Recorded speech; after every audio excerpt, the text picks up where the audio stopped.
Let's move on to the next headline. Denmark's Queen Margrethe II, Europe's longest-serving living monarch, has announced she will abdicate on January 14th after 52 years on the throne and will be succeeded by her eldest son, Crown Prince Frederik.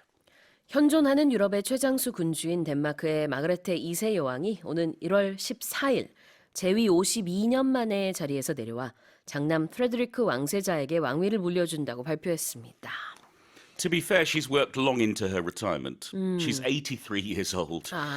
So she's lived a long life. She's worked a long time. She ascended to the throne in 1972.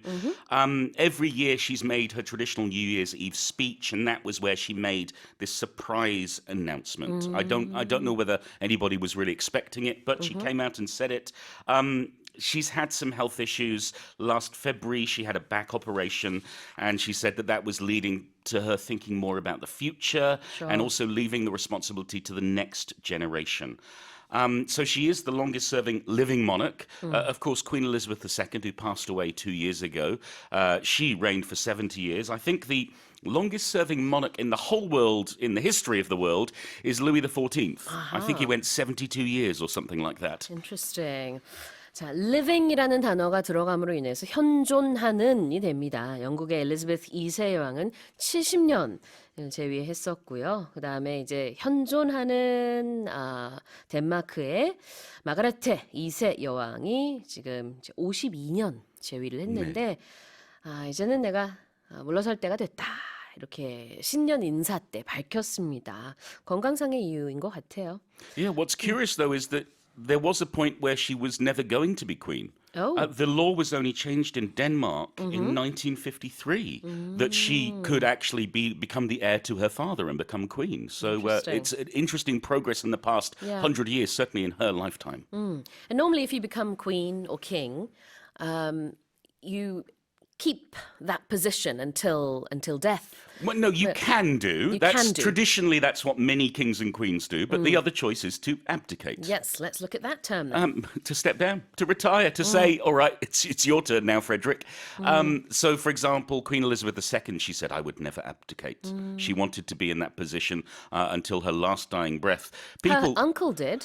Yes, and people are speculating whether King Charles will abdicate at some point because he's an older king and William is in the the wings waiting, as it were. But yes, to abdicate, you won't use it for your job. You won't say, I've spent 50 years at this company and now I'm abdicating. We would just say, I'm retiring. That's right. To abdicate, 이 동사는요. 구체적으로 왕위에서 물러날 때 쓰는 표현입니다. 그래서 우리가 많이 듣는 표현은 아니지만 정말 큰 사건이죠. 어느 나라의 왕이나 여왕이 내가 지금 이 자리를 포기하겠다라고 발표하는 거니까. You can, though, abdicate your responsibilities, which means you don't do what you're supposed to do. Interesting. 자, 그 다음에는 to be succeeded by somebody. Yeah, different to succeed and to succeed are two different verbs here. One means to be successful, the other means to take over. Yep. So, for example, if you're king or queen, you expect your son or daughter to succeed you. You will be succeeded by them. In the US, the past few years, there's been a very popular drama called Succession, which was all about a big family, tycoon, and who would take over when the father passed away, who would succeed him. 계승하다, 승계하다 이런 뜻이 있습니다. 그래서 to be succeeded by 누구누구라고 하면은 내 뒤를 이어서 누구누구가 승계된다라는 뜻이 있고요. 여기서는 이제 덴마크 여왕 마그레테 II가 아들, 장남이죠. Crown Prince Frederik에게 왕위를 물려주는 건데요. She will be succeeded by her son. 이렇게 표현을 합니다.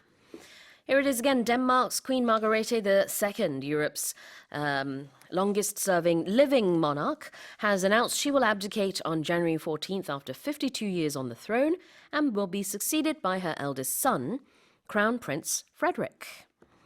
And here's our final headline.